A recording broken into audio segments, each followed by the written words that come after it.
Bismillah. Assalamualaikum warahmatullahi wabarakatuh. Alhamdulillah, puji syukur kita ucapkan kepada Allah Subhanahu wa Ta'ala, yang mana dengan rahmat serta karunia darinya kita bisa mengikuti kembali kegiatan pembelajaran daring pada hari ini.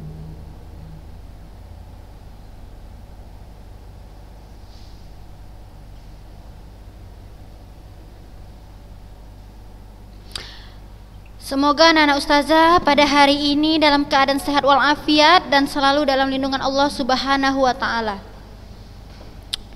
Anak-anak ustazah, alhamdulillah kita sudah menyelesaikan ujian PTS 1. Anak-anak ustazah juga sudah melaksanakan atau mengerjakan ujian bahasa Indonesia. Jadi sedikit evaluasi anak tentang terkait ujian kita yang kemarin.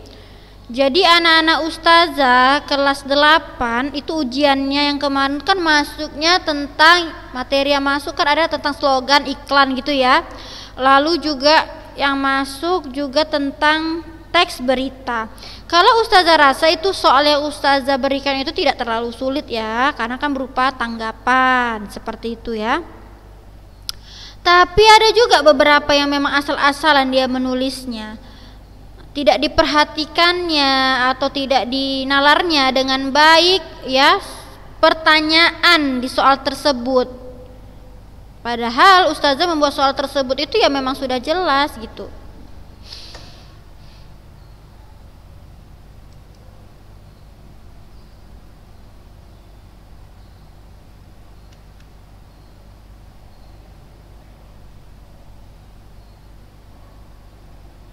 Nah, anak-anak ustazah, jadi alhamdulillah ujian bahasa Indonesianya berjalan dengan lancar ya. Ustazah lihat anak-anak ustazah itu cara menguraikan jawabannya juga beberapa itu banyak kok yang bagus-bagus, masya Allah. Ustazah berikan apresiasi ya. Lalu untuk slogannya juga bagus-bagus ya. Nah, jadi anak-anak ustazah, hari ini ya kita akan lanjutkan materi kita tentang teks eksposisi bab 3. Kita hari ini masuk ke bab 3 ya, Nak. Jadi mohon untuk diperhatikan, didengarkan dengan sebaik-baiknya. Nah, anak-anak ustazah, ada beberapa hal yang ingin ustazah sampaikan terkait latihan. Jadi nak, jangan pernah sepele terhadap latihan yang ustazah berikan kepada ananda sekalian. Ustazah selalu memberikan latihan atau tugas itu 2 minggu sekali loh, atau 2 pertemuan sekali gitu kan. Nah, itu pun banyak sekali yang tidak mengerjakan latihan. Ustazah itu tidak butuh nilai kalian ya. Kalau dia yang mengerjakan, ustazah berikan apresiasi, bagus, alhamdulillah.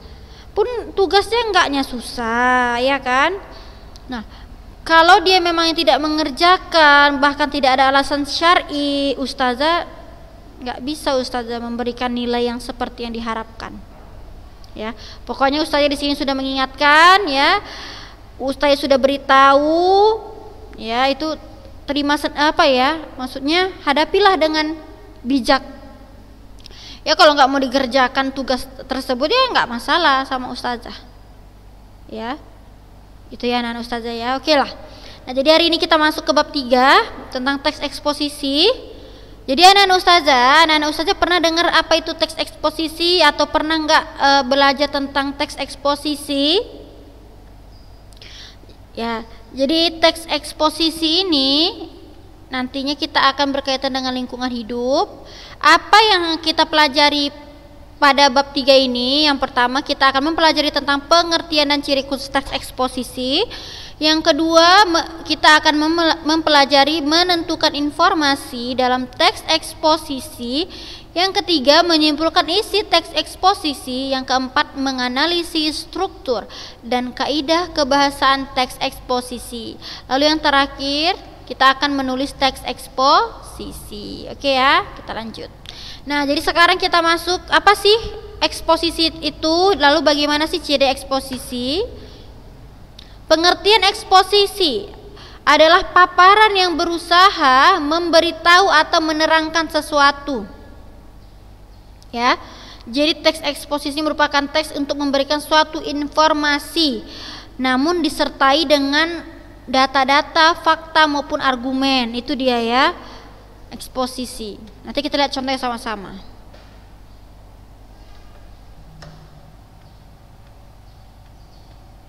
Nah, ini ada ciri dari teks eksposisi. Ciri-cirinya adalah penjelasan pokok secara objektif. Gaya penulisan informatif, maksudnya menyajikan informasi yang sedetail-detailnya ya. Teks memuat fakta. Nah, itu tadi ciri-cirinya ya. Ini tadi ketiga ini adalah ciri-ciri dari teks eksposisi.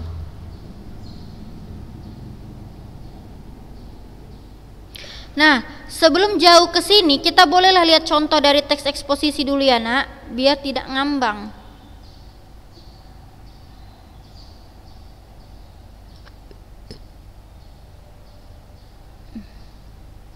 Nah, ini. Jadi di mana kita bisa membaca atau mendapatkan teks eksposisi tersebut? Jadi teks eksposisi itu banyak. Nah, kita bisa dapat di surat kabar atau majalah. Ada yang berupa artikel, editorial seperti itu ya. Kalau anak-anak ustazah yang sering baca majalah atau koran tahu itu apa itu teks eksposisi. Jadi ini ada contoh dari teks eksposisi, kita baca dulu ya. Nasib hutan kita semakin suram. Dengarkan baik-baik. Jika pemerintah tidak cepat bertindak dalam 10 tahun mendatang, hutan Sumatera akan musnah. Hilangnya hutan Sumatera akan diikuti oleh musnahnya hutan Kalimantan. Pengelolaan hutan tidak menunjukkan adanya tanda-tanda perbaikan dibandingkan tahun sebelumnya. Sebaliknya, kecenderungannya justru semakin memburuk. Kebakaran hutan masih terus terjadi dan penebangan liar semakin meningkat. Diperburuk lagi dengan rencana pembukaan lahan hutan lindung bagi pertambangan. Keadaan tersebut jelas menambah suram nasib hutan. Keterpurukan sektor kehutanan bersumber dari sistem pengelolaan yang didominasi oleh pemerintah pusat dan mengesampingkan keberadaan masyarakat lokal. Adanya konflik-konflik seperti konflik antar masyarakat lokal dengan perusahaan, atau antara masyarakat lokal dengan pemerintah, semakin memperburuk kondisi kehutanan Indonesia. Selain itu, lemahnya penegakan hukum menyebabkan semakin parahnya kerusakan hutan. Kerusakan hutan telah mencapai kurang lebih 2 juta hektar per tahun. Hal ini berarti setiap menitnya Indonesia kehilangan hutan seluas 3 hektar atau sama dengan 6 kali luas lapangan bola.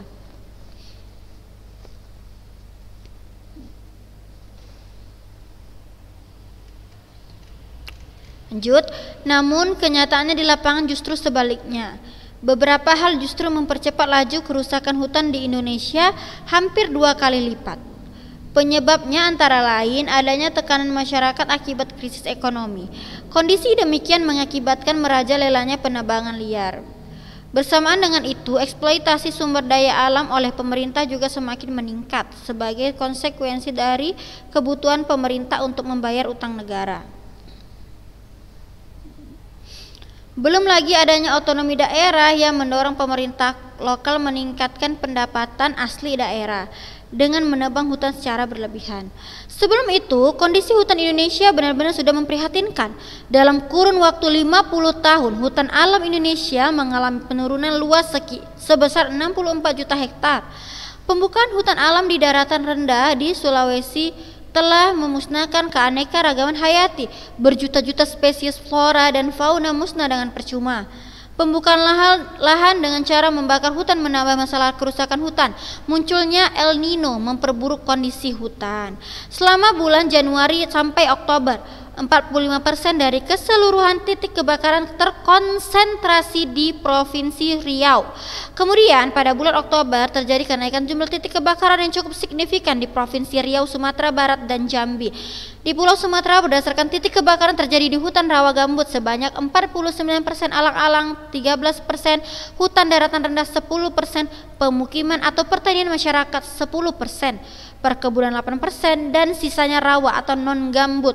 Kebakaran hutan memberikan kerugian tidak sedikit. Tahun 1997 diperkirakan kerugiannya sebesar 3 sampai 4,4 dolar miliar atau sekira 2 sampai 4 triliun. Rupanya kedua masalah itu belum cukup. Pemerintah menambah masalah lagi dengan rencana pembukaan kawasan hutan lindung untuk areal pertambangan.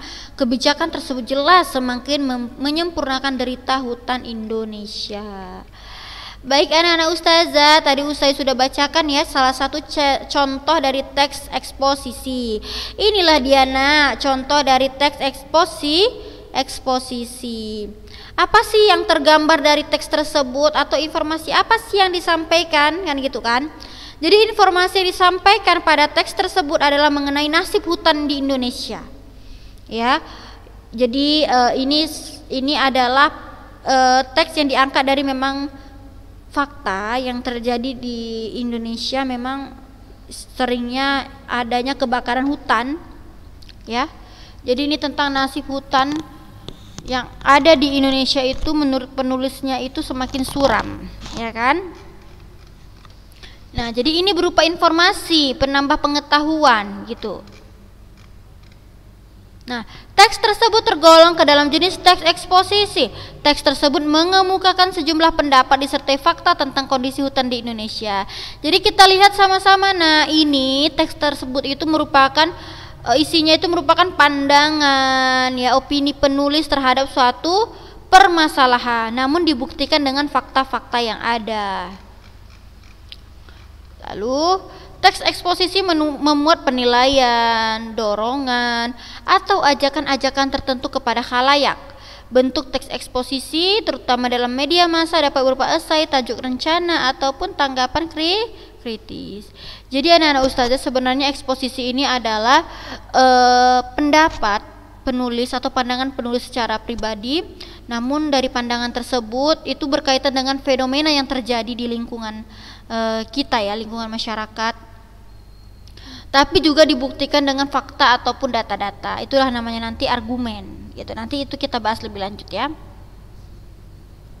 Nah, sebagaimana yang terdapat pada contoh sebelumnya, bahwa bagian-bagian teks eksposisi dibentuk oleh dua unsur utama, yaitu gagasan dan fakta. Nah, coba kita ini dulu ya, kenapa ini dikatakan eksposisi?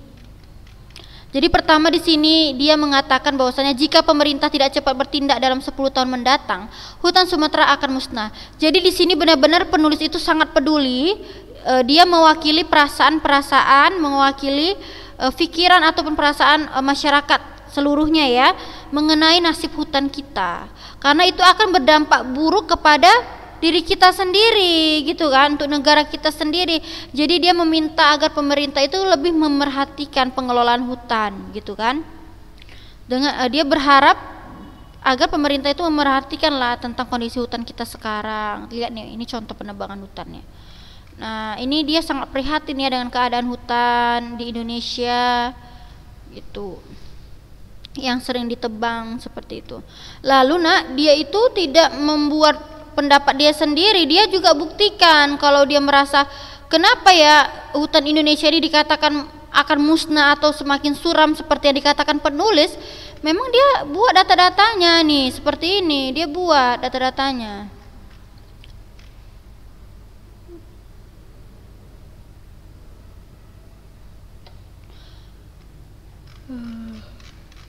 Nih, misalnya selama bulan Januari sampai Oktober, ini kan fakta ini, ya kan? Titik kebakaran terkonsentrasi di Pulau Riau. Memang ada dia terjadi kebakaran itu, nih ya.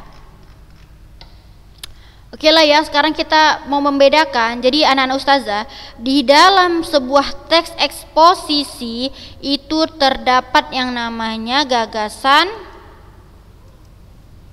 mana dia? terdapat gagasan ataupun pendapat serta fakta. Nih, ini nak. Jadi bagaimana cara kita menentukan informasi dalam teks eksposisi? Jadi ada dua dalam menentukan informasi dalam teks eksposisi. Pertama, kita harus tahu unsur-unsur teks eksposisi. Kedua, kita harus tahu jenis dari teks eksposisi. Nah, jadi dalam teks eksposisi itu nak, itu terdapat dua unsur utama, yaitu gagasan dan fakta. Ya, ada dua unsur pertama, nanti dicatat ya, dua unsur utama, gagasan dan fakta. Apa itu gagasan? Gagasan itu berupa opini penulis atau pandangan penulis. Lalu apa itu fakta? Fakta itu adalah sesuatu peristiwa yang memang benar-benar terjadi, ya, suatu keadaan yang memang sudah terjadi seperti itu, yang bisa dibenarkan atau dipercayai gitu ya. Nih, fakta adalah keadaan atau peristiwa yang merupakan kenyataan sesuatu yang benar-benar ada atau terjadi. Ya, itu contohnya. Nih, boleh kita ya lihat contohnya. Nih, contohnya.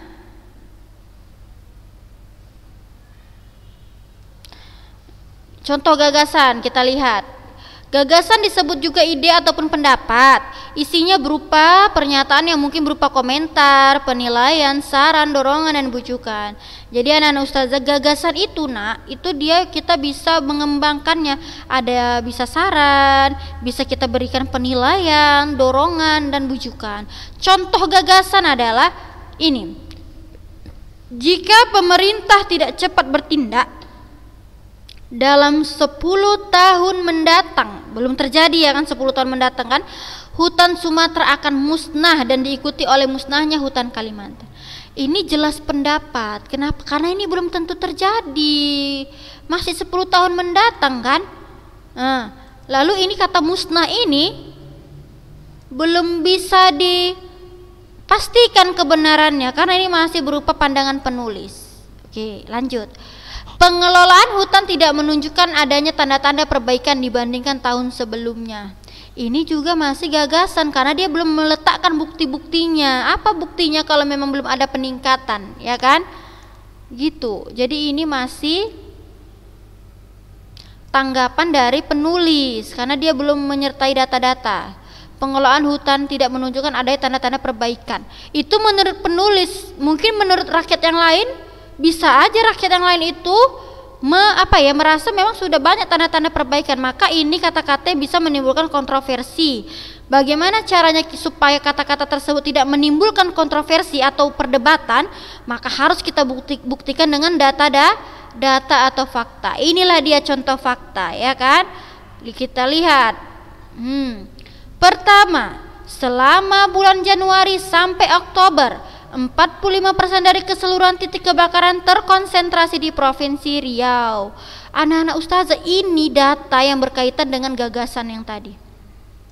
Nih, ini tadi tentang apa kan? Hutan Sumatera yang akan musnah kan? Oke? Inilah dia buktinya, memang betul ternyata. Tapi ini masih gagasan ya. Mana pembuktiannya? Inilah dia, selama bulan Januari sampai Oktober dari keseluruhan titik kebakaran terkonsentrasi di Provinsi Riau. Gitu. Ini dia contohnya lah, ini berarti memang ada yang namanya titik kebakaran. Yang kedua, kemudian pada bulan Oktober terjadi kenaikan jumlah titik kebakaran yang cukup signifikan di Provinsi Riau, Sumatera Barat dan Jambi. Kemudian pada bulan Oktober terjadi kenaikan jumlah titik kebakaran cukup signifikan di Provinsi Riau, Sumatera Barat dan Jambi. Benar. Nah, ini sudah terdata, dia di bulannya ada, tempatnya pun ada, ya kan? Kayak kita belajar berita kemarin. Jadi ingat nak, fakta itu merupakan jawaban dari 5W tambah 1H atau beberapa jawaban dari 5W tambah 1H. Kita lihat, kita buktikan nomor 1. Apa yang terjadi? Coba. Kebakaran. Kapan itu terjadi? Selama bulan Januari sampai Oktober. Bagaimana itu terjadi? 45% dari keseluruhan titik kebakaran terkonsentrasi di Provinsi Riau. Lalu di mana itu terjadi? Di Provinsi Riau. Ada jawabannya kan? Akurat dianya. Itulah dia kalau fakta. Coba yang nomor 2, apa yang terjadi adalah kebakaran, ya kan? Kapan waktunya terjadi? Bulan Oktober. Bagaimana itu terjadi? Terjadi kenaikan jumlah titik kebakaran yang cukup signifikan. Lalu di mana itu terjadi? Provinsi Riau, Sumatera Barat, dan Jambi. Paham ya, Nak? Jadi intinya sebenarnya gini. Opini itu terlahir atau ada, opini itu datang memang dari suatu fakta, Nak. Contohnya seperti ini aja ya. Misalnya contohnya itu ya,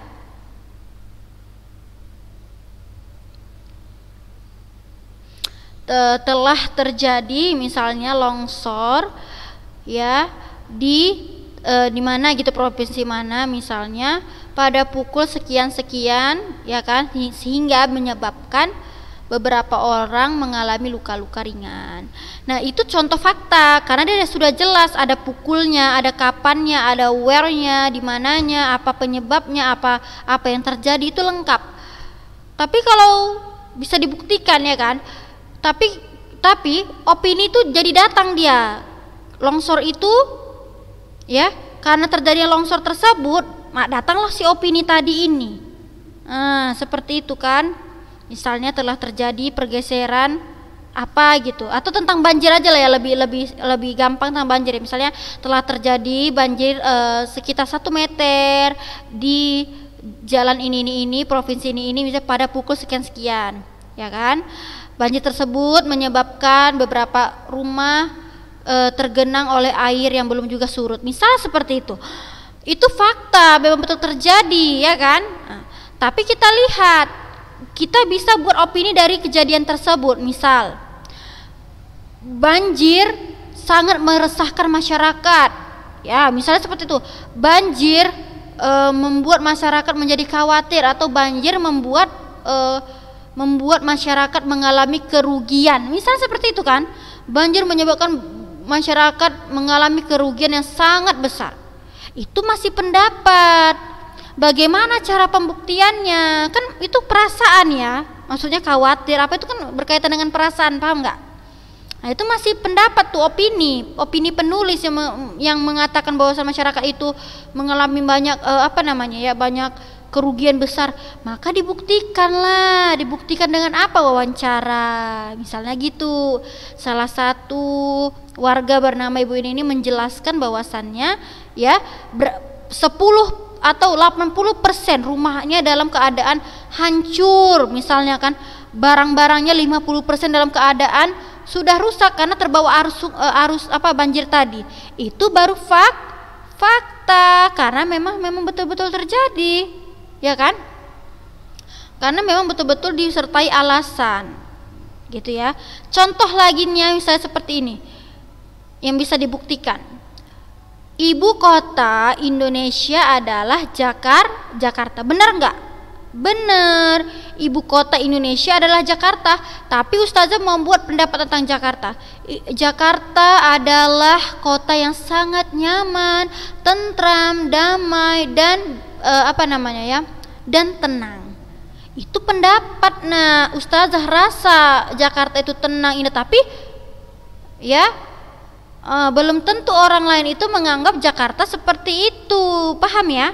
Nah, itu opini.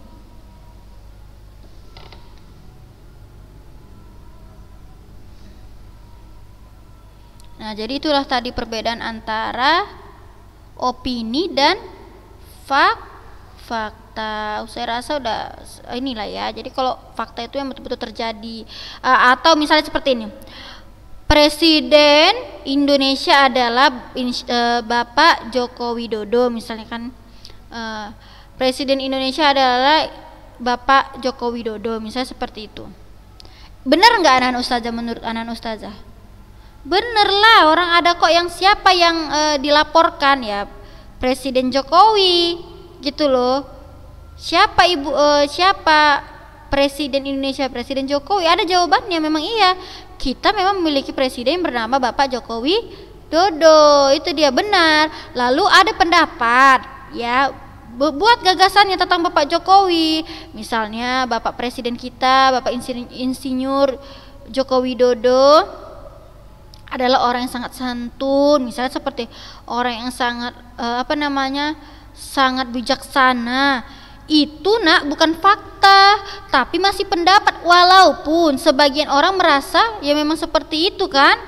Tapi kan setiap orang memiliki pandangan berbeda-beda tentang sifat seseorang atau karakter seseorang. Jadi itu nggak bisa ya dikaitkan dengan fakta, nggak bisa. Misalnya Tono adalah orang yang sangat baik.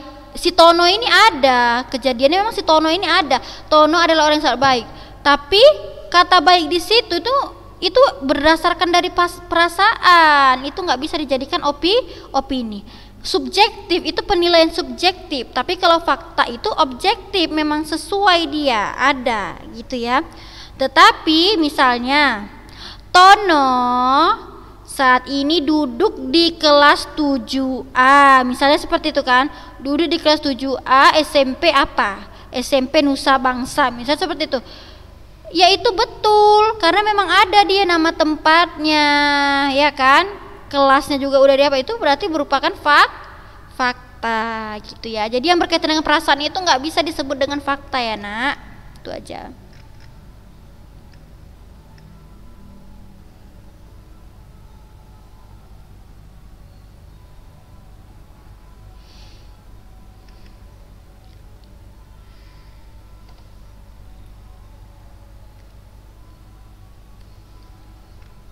Coba kita perhatikan cuplikan tersebut ya. Perhatikan ketiga teks tersebut. Bagi kami, komunikasi menjadi sarana cukup penting. Dengan komunikasi kami bisa mengungkapkan gagasan kepada orang lain, betul. Dengan komunikasi yang lancar, segala hal yang berkaitan dengan pengetahuan akan cepat tersebar. Demikian pula dengan keterampilan berbahasa, hubungan sosial akan tercipta. Kedua, salah satu penyebab terjadinya unjuk rasa karena ketidakpercayaan mereka terhadap pelaksanaan berbagai aturan. Para pengunjuk rasa tidak menemukan sarana pelampiasan atas ketidakpuasan yang dirasakannya. Tekanan amarah yang tidak menemukan celah untuk keluar akhirnya menjadi amuk massa. Hal-hal tersebut mengakibatkan berbagai unjuk rasa sering berujung pada anarkisme massa jika aspirasi mereka tidak tersalurkan. Mereka ingin reaksi mereka diperhatikan. Menabung di bank syariah banyak positifnya. Uang yang disimpan menjadi lebih aman. Semakin lama uang yang ditabung bertambah nilainya. Apabila ingin belanja, uang tabungan tidak perlu diambil ke bank. Cukup dengan memakai ATM. Yang paling penting, pemilik uang tidak akan kehilangan uangnya.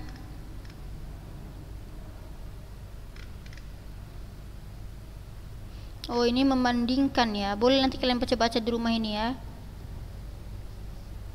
Kalau ini nomor satu pasti nih, eksposisi merupakan suatu peristiwa kan. Nih, ada alasannya. Ini juga bisa nih eksposisi. Kalau ini lebih ke eksplanasi, ada namanya teks eksplanasi. Kalau eksplanasi itu dia hubungan sebab akibat. Dia peristiwa juga tapi sebab akibat. Itu nanti kita pelajari ya.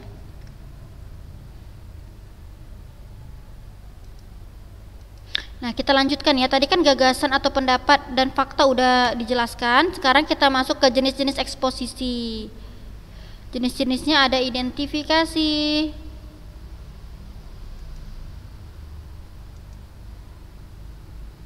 perbandingan atau pertentangan, ilustrasi, klasifikasi, definisi, dan analisis.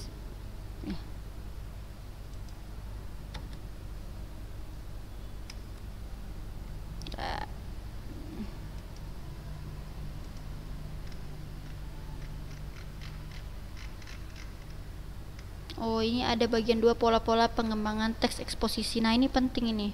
Yang tadi ya, kayak jenis inilah termasuk jenisnya pola umum khusus, ada pola khusus umum, ada pola ilustrasi, pola perbandingan, ada inilah dia.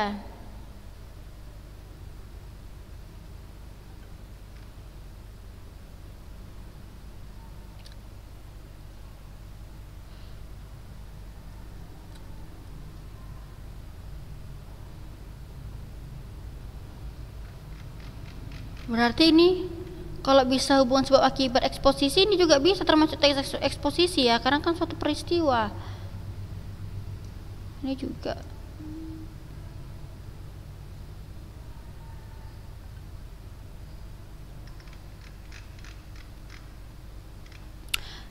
Oke. Jadi untuk hari ini, pertemuan kali ini kita nggak ada tugas dulu ya nak. Oke ya. Jadi udah selesai ya waktunya. Jadi nanti untuk pola-pola pengembangan teks eksposisi kita lanjutkan minggu depan ya insya Allah. Jadi anak-anak ustazah baca dulu minggu depan tentang pola-pola pengembangan teks eksposisi ya. Jadi kita tutuplah pembelajaran kita hari ini. Semoga anak-anak ustazah tetap menjaga ya, jangan lupa menjaga kesehatan, selalu berdoa, minta perlindungan kepada Allah untuk kita semualah pastinya agar segeralah berlalu pandemi COVID-19 ini. Jadi dari ustazah sekian dari ustazah anak-anak ustazah. Assalamualaikum warahmatullahi wabarakatuh.